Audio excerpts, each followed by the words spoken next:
ಎಲ್ಲರಿಗೂ ನಮಸ್ಕಾರ. Super ma'am Aruna Kannada ಚಾನಲ್ಗೆ ಸ್ವಾಗತ. ಇವತ್ತು ನನ್ನ ವೀಕ್ಷಕರ ಪ್ರಶ್ನೆಗೆ ಉತ್ತರ ಕೊಡ್ತಾ ಹಾಗೆ ಅಧಿಕ ಮಾಸದ ಕೊನೆಯ ದಿನದ ಪೂಜೆನ ಇವತ್ತು ನಿಮ್ಮ ಜೊತೆ ಶೇರ್ ಮಾಡ್ತಾ ಇದ್ದೀನಿ. ಈ ವಿಡಿಯೋ ಮಾಡೋದಕ್ಕೆ ಸ್ವಲ್ಪ ಲೇಟ್ ಆಯಿತು, ಕ್ಷಮೆ ಇರಲಿ. ನಾನು ಈ ಅಧಿಕ ಮಾಸದಲ್ಲಿ ಮಾಡ್ತಕ್ಕಂಥ ಪೂಜೆಗಳು ದಾನಗಳ ಬಗ್ಗೆ ವಿಡಿಯೋನ ಮಾಡ್ತಾ ಇದ್ನಲ್ಲ, ಅದರಲ್ಲಿ ನಾನು ತಿರುಪತಿಯಲ್ಲಿರುವಂಥ ತಾತಯ್ಯ ಗುಂಟ ಗಂಗಮ್ಮ ತಲ್ಲಿ ದೇವಸ್ಥಾನದಲ್ಲಿ 33 ಜನ ಮುತ್ತೈದೆಯರಿಗೆ ಉಡಿಯನ್ನು ತುಂಬಿದ್ದೆ. ಆ ವಿಡಿಯೋನ ನೋಡಿ ನಮ್ಮ ಸಬ್ಸ್ಕ್ರೈಬರ್ ಒಬ್ಬರು ಗೀತಾಂಜಲಿ ಅನ್ನೋವರು ತುಂಬ ಒಂದು ಒಳ್ಳೆಯ ಪ್ರಶ್ನೆಯನ್ನು ಕೇಳಿದರು. ದೇವಸ್ಥಾನಕ್ಕೆ ಹೋಗುವಾಗ ದೇವರಿಗೆ ಹಾಗೂ ಅಲ್ಲಿ ಸಿಗುವ ಮುತ್ತೈದೆಯರಿಗೆ ಉಡಿಯನ್ನು ತುಂಬಲು ಅಥವಾ ಕುಂಕುಮ ಕೊಡಲು ಏನೆಲ್ಲ ತಗೊಂಡು ಹೋಗಬೇಕು ಅಂತ ವಿಡಿಯೋ ಮಾಡಿ ಅಂತ ಕೇಳಿದರು. ದೇವಸ್ಥಾನಕ್ಕೆ ಬರಿಗೈಲಿ ಹೋಗಬಾರ್ದು, ಅದರಲ್ಲೂ ದೇವಿ ಪೂಜೆ ಸಲ್ಲಿಸುವಾಗ ನಾವು ತೆಗೆದು ಹೋಗಬೇಕಾದಂತಹ ಮುಖ್ಯವಾದ ಮಂಗಳ ದ್ರವ್ಯಗಳು ಯಾವ್ಯಾವು ಅಂತ ಇವತ್ತಿನ ವಿಡಿಯೋದಲ್ಲಿ ಡೀಟೇಲ್ ಆಗಿ ನೋಡೋಣ. ನನ್ನ ಪ್ರತಿಯೊಂದು ವಿಡಿಯೋದಲ್ಲಿ ನೀವು ನೋಡಿರ್ತೀರಿ, ನಾನು ಮೊದಲಿಗೆ ಮನೆಯೆಲ್ಲ ಕ್ಲೀನ್ ಮಾಡಿಕೊಂಡು ರಂಗೋಲಿ ಹಾಕ್ಕೊಂಡು, ನನ್ನ ವ್ಯೂವರ್ಸು ಕೂಡ ತುಂಬ ಜನ ನೀವು ಚಾಕ್ ಪೀಸಲ್ಲಿ ಹಾಕ್ತಾ ಇದ್ದೀರಾ, ರಂಗೋಲಿ ಪುಡಿಯಿಂದನಾಗಲಿ ಅಥವಾ ಅಕ್ಕಿ ಹಿಟ್ಟಿಂದನಾಗಲಿ ಆಗಬೇಕು ಅಲ್ಲ ಅಂತ. ಹೌದು ಸ್ನೇಹಿತರೆ, ನೀವು ಹೇಳಿರೋದು ತುಂಬಾ ಒಂದು ಒಳ್ಳೆಯ ವಿಷಯ.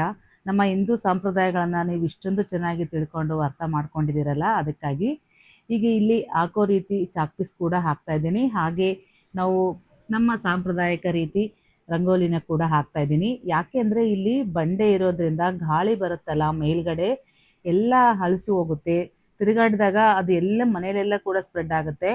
ಹಾಗಾಗಿ ಇಲ್ಲಿ ಪ್ರತಿಯೊಬ್ಬರು ನಾನು ಇಲ್ಲಿ ಬಂದಾಗಿಂದ ದೇವಸ್ಥಾನಕ್ಕೆ ಹೋಗುವಾಗ ಒಂದು ಅಂಗಡಿ ಇರಲಿ, ಒಂದು ಹೋಟೆಲ್ ಇರಲಿ, ಒಂದು ಹಾಸ್ಪಿಟಲ್ ಇರಲಿ, ಪ್ರತಿಯೊಂದಲ್ಲಿ ಕೂಡ ಈ ರೀತಿ ಚಾಕ್ ಪೀಸಿಂದನೇ ರಂಗೋಲಿ ಹಾಕ್ತಾರೆ.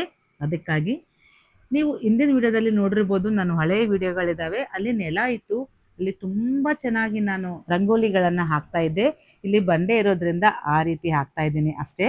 ಅದು ನನ್ನ ವ್ಯೂವರ್ಸು ಇಷ್ಟೊಂದು ಚೆನ್ನಾಗಿ ನೋಡಿ ಕಮೆಂಟಲ್ಲಿ ತಿಳಿಸಿರೋದ್ರಿಂದ ಎರಡೂ ಹಾಕಬೇಕು ಅಂತ ಚಾಕ್ ಪೀಸಿಂದನೂ ಕೂಡ ಹಾಕಿ, ಹಾಗೆ ಚಿಕ್ಕ ಚಿಕ್ಕದು ರಂಗೋಲಿಯಿಂದ ಕೂಡ ಹಾಕಿದ್ದೀನಿ. ನೋಡ್ತಾ ಇದ್ದೀರಲ್ಲ ಸ್ನೇಹಿತರೆ, ನಾನು ಪೂಜೆ ಮಾಡೋದು ಕೂಡ ಡಿಟೇಲ್ ಆಗಿ ತೋರಿಸ್ಬೇಕಂದ್ರೆ ಯಾವಾಗೂ ಆಗ್ತಾ ಇರಲಿಲ್ಲ. ಇವತ್ತು ಹೇಗೂ ಟೈಮ್ ಇದೆ ಅಂತ ಎಲ್ಲ ತೋರಿಸ್ತಾ ಇದ್ದೀನಿ. ನಾನು ಮುಂಚೆ ದೇವ್ರ ಮನೆ ಎಲ್ಲ ಕ್ಲೀನ್ ಮಾಡಿಕೊಂಡು, ದೇವ್ರ ಸಾಮಾನೆಲ್ಲ ಕ್ಲೀನ್ ಮಾಡಿಕೊಂಡು ಫಸ್ಟ್ ಔಟ್ರನ್ನೆಲ್ಲ ಹೊಂದಿಸ್ಕೋತೀನಿ. ಆಮೇಲೆ ಅದಕ್ಕೆ ವಿಭೂತಿ ಕುಂಕುಮ ಹಚ್ತೀನಿ. ಆಮೇಲೆ ಹೂಗಳನ್ನು ಏರಿಸಿ ನೈವೇದ್ಯಕ್ಕಾಗಿ ಎಲ್ಲ ರೆಡಿ ಮಾಡಿ ಇಟ್ಕೊತೀನಿ. ಇದು ಅಧಿಕ ಮಾಸದಲ್ಲಿ ಹಾಕುವಂಥ ರಂಗೋಲಿ ರಥನ ಮಾಡ್ತಾ ಇದ್ದೀನಿ ನಾನು.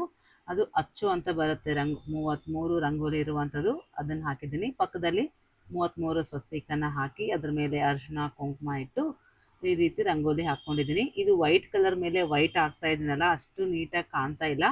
ಬಟ್ ಅಲ್ಲಿ ಕೂಡ ಮಣೆ ಇಟ್ಟು ಮಣೆ ಮೇಲೆ ಹಾಕೋಣ ಅಂತ ನೋಡಿದೆ, ಅದರೊಳಗಡೆ ಕರೆಕ್ಟ್ ಸೆಟ್ ಆಗುವಂಥ ಮಣೆ ಯಾವುದು ಸಿಗಲಿಲ್ಲ. ಹಾಗಾಗಿ ನಾವು ಮಾಡೋದು ಭಕ್ತಿ ಮುಖ್ಯನೇ ಹೊರತು ಮತ್ತೇನೂ ಅಲ್ಲ. ಎಲ್ಲ ಕಡೆ ಎಲ್ಲನೂ ಅನುಕೂಲ ಇರೋದಿಲ್ಲಲ್ಲ. ಹಾಗಾಗಿ ನಾವು ಏನಾಯಿತು ಅದರಲ್ಲೇ ಮನಸ್ಸಿಂದ ಶ್ರದ್ಧಾ ಭಕ್ತಿಯಿಂದ ಮಾಡಿದ್ರೆ ಭಾಳಷ್ಟು ವೃದ್ಧಿ ಆಗುತ್ತೆ ಅಂತ ಹೇಳ್ತಾರಲ್ಲ. ಹಾಗೆ 33 ಹೂಗಳನ್ನು ಕೂಡ ಏರಿಸಿದ್ದೀನಿ. ನೈವೇದ್ಯಕ್ಕೆ ಕೂಡ ಇಟ್ಕೊಂಡು ದೀಪಗಳನ್ನು ಹಚ್ತಾ ಇದ್ದೀನಿ.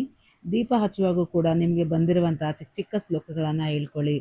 ಶುಭಂ ಕರೋತಿ ಕಲ್ಯಾಣಂ ಆರೋಗ್ಯಂ ಧನ ಸಂಪದ ಶತ್ರುಬುದ್ಧಿ ವಿನಾಶಾಯ ದೀಪಂ ಜ್ಯೋತಿರ್ ನಮಸ್ತುತೆ ಅಂತೇಳಿ ದೀಪನ ಬೆಳೆಸ್ಕೊಂಡು ಅಗರಬತ್ತಿಯನ್ನು ಕೂಡ ಬೆಳಗಬೇಕು. ಪ್ರತಿಯೊಂದಕ್ಕೂ ಅದರದ್ದು ಶ್ಲೋಕಗಳಿದ್ದಾವೆ. ಎಲ್ಲನೂ ಬಂದಿಲ್ಲ ಅಂದರೆ ನೀವು ಮನಸ್ಸಲ್ಲೇ ಕೂಡ ಭಕ್ತಿಯಿಂದ ಮಾಡಬೇಕು. ಅದಾದಮೇಲೆ 33 ಸ್ವಸ್ತಿಗೂ ಕೂಡ ಅಕ್ಷತೆಯನ್ನು ಹಾಕಿ 33 ನಮಸ್ಕಾರ ಮಾಡ್ಕೊಂಡಿದ್ದೀನಿ.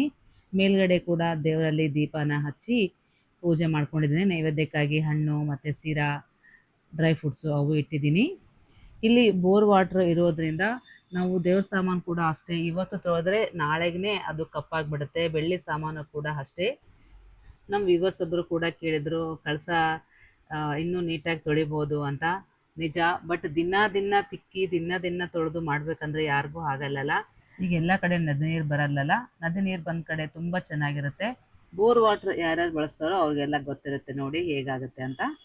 33 ಬತ್ತಿಯ ದೀಪಾರಾಧನೆ ಮಾಡಿಕೊಂಡು, ಮಂಗಳಾರತಿ ಮಾಡಿಕೊಂಡು, ಅಕ್ಷತೆ ಹಾಕ್ಕೊಂಡು, ನಮಸ್ಕಾರ ಮಾಡಿಕೊಂಡು ಫೈನಲಿ ಈ ರೀತಿ ಪೂಜೆ ಮಾಡಿದ್ದೀನಿ. ನಾನು ಯಾವಾಗಲೂ ಎಲ್ಲ ಪೂಜೆ ಡಿಟೇಲ್ ತೋರಿಸ್ಬೇಕು ಅಂದರೆ ಆಗಿರಲಿಲ್ಲ. ಈ ಸಾರಿ ನಿಮಗೆಲ್ಲ ತೋರಿಸ್ಬೇಕಂತಲೇ ನಿಧಾನಕ್ಕೆ ಮಾಡಿದ್ದೀನಿ. ಈಗ ಅಧಿಕ ಮಾಸದಲ್ಲಿ ಹಾಕುವಂಥ 33 ರಂಗೋಲಿ ಅಂದರೆ ಅಷ್ಟವಸುಗಳು, ಏಕಾದಶ ರುದ್ರರು, ದ್ವಾದಶ ಆದಿತ್ಯರು ಮತ್ತು ಪ್ರಜಾಪತಿ ವಷಟ್ಕರು ಅಂತೇಳಿ ಈ 33 ವರ್ಗದವರ ರಂಗೋಲಿಗಳು. ಅಷ್ಟವಸುಗಳಂದರೆ ಅಷ್ಟದಳ ಪದ್ಮನ ಹಾಕ್ತೀವಿ. ಏಕಾದಶ ರುದ್ರರಂದರೆ 11 ಈಶ್ವರನ ಶಿವಲಿಂಗನ ಹಾಕ್ತೀವಿ. ದ್ವಾದಶ ಆದಿತ್ಯರಂದ್ರೆ 12 ಸೂರ್ಯಗಳನ್ನು ಹಾಕ್ತೀವಿ. 2 ಸ್ವಸ್ತಿಕ್ ಅಂದ್ರೆ ಪ್ರಜಾಪತಿ, ವಶತ್ಕರು, ಅಶ್ವಿನಿ ದೇವತೆಗಳಂತ ಕೂಡ ಹೇಳ್ತಾರೆ. ಇದನ್ನೆಲ್ಲ ಹೇಗೆ ಮಾಡಿದ್ದೀನಿ ಅಂತ ತೋರಿಸ್ತಾ ದೇವಸ್ಥಾನಕ್ಕೆ ತಗೊಂಡು ಹೋಗುವಂತ ಮಂಗದ್ರವ್ಯಗಳು ಯಾವ್ಯಾವ ಅಂತ ನೋಡೋಣ. ಮೊದಲನೇದು ಮುಖ್ಯವಾಗಿ ಬೇಕಾಗಿರೋದು ವೀಳ್ಯದೆಲೆ ಮತ್ತು ಅಡಿಕೆ. 2 ವೀಳ್ಯದೆಲೆ ಮತ್ತು 2 ಅಡಿಕೆ ಇರಬೇಕು. ತಾಂಬೂಲ ಜೊತೆಗೆ ಕನಿಷ್ಠ 1 ಜೊತೆ ಅಂದ್ರೆ 2 ಬಾಳೆಹಣ್ಣು ಅಥವಾ ಯಾವ ಸೀಸನ್ ಅಲ್ಲಿ ಯಾವ ಫ್ರೂಟ್ ಸಿಗ್ತಾವಲ್ಲ ಆ ಹಣ್ಣುಗಳನ್ನು ಕೂಡ ಇಡ್ಬೋದು. ಹಾಗೆ ಮುತ್ತೈದೆಯರಿಗೆ ಕುಂಕುಮ ಕೊಡೋದು ಅಂದ್ರೆ ಮಹಾಲಕ್ಷ್ಮಿಗೆ ಪೂಜೆ ಮಾಡಿದಷ್ಟೇ ಶ್ರೇಷ್ಠ. ಆದ್ರಿಂದ ನೀವು ಅರಿಶಿಣ ಕುಂಕುಮವನ್ನು ತಪ್ಪದೇ ಇಟ್ಕೊಳ್ಳಿ. ಮತ್ತೆ ದೇವರಿಗೆ ಮುಡಿಸಲು ಅಥವಾ ನಾವು ಮುತ್ತೈದೆಯವರಿಗೆ ಮುಡಿಸಲು ನಾವು ಇಟ್ಕೊಳ್ಳೋದಕ್ಕೆ ಕೂಡ ಕೆಲವು ಹೂಗಳನ್ನು ತಗೊಂಡೋಗಿ, ಹಾಗೆ ತಾಂಬೂಲದ ಮೇಲೆ ಇಡಲು ಶಕ್ತಾನುಸಾರ ದಕ್ಷಿಣೆ ಇಡಬೇಕು. 11 ರೂಪಾಯಿ, 21 ರೂಪಾಯಿ, 51 ರೂಪಾಯಿ, ನಿಮ್ಗೆ ಎಷ್ಟು ಸಾಧ್ಯನೋ ಅಷ್ಟು. 5 ರೂಪಾಯಿ ಆಗಲಿ ಎಷ್ಟನ ಆಗಲಿ ಒಂದು ದಕ್ಷಿಣೆ ಇಡಬೇಕು. ನೀವು ವಿಶೇಷವಾಗಿ ಯಾರಿಗಾದರೂ ಮುತ್ತೈದೆಯರಿಗೆ ಉಡಿ ತುಂಬ್ತಾ ಇದ್ರೆ ಬ್ಲೌಸ್ ಪೀಸು, ತೆಂಗಿನಕಾಯಿ, ಅಕ್ಕಿ, ಬಳೆ ಇವುಗಳನ್ನು ಕೂಡ ತಗೊಂಡೋಗಿ ಕೊಡ್ಬೋದು. ಎಲ್ಲಾನು ತಗೊಂಡು ಹೋಗ್ಬೇಕು ಅಂತೇನಿಲ್ಲ. ನಿಮ್ಗೆ ಶಕ್ತಾನುಸಾರ ಅಂದ್ರೆ ನಮ್ಗೆ ಎಷ್ಟು ಸಾಧ್ಯನೋ ಏನೇನ್ ಸಿಗ್ತಾವೋ ಅವು ತಗೊಂಡು ಹೋಗ್ಬೋದು.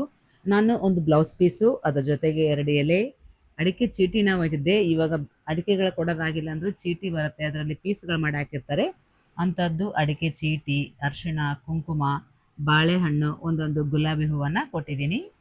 ಕೇಳಿದ್ರಲ್ಲ ಸ್ನೇಹಿತರೆ, ನಾನು ಏನೇನು ಕೊಟ್ಟಿದ್ದೀನಿ, ಹಾಗೆ ದೇವಸ್ಥಾನಕ್ಕೆ ಹೋಗುವಾಗ ಉಡಿ ತುಂಬಲು ಅಥವಾ ಕುಂಕುಮ ಕೊಡಲು ಏನೆಲ್ಲ ಸಿದ್ಧತೆ ಮಾಡ್ಕೋಬೇಕು ಅಂತ. ಈ ಮಾಹಿತಿ ನಿಮಗೆ ಇಷ್ಟ ಆಗಿದ್ರೆ, ಉಪಯುಕ್ತ ಅನಿಸಿದ್ರೆ ಖಂಡಿತ ಒಂದು ಲೈಕ್ ಮಾಡಿ, ಹಾಗೆ 4 ಮಂದಿಗೆ ಶೇರ್ ಮಾಡಿ.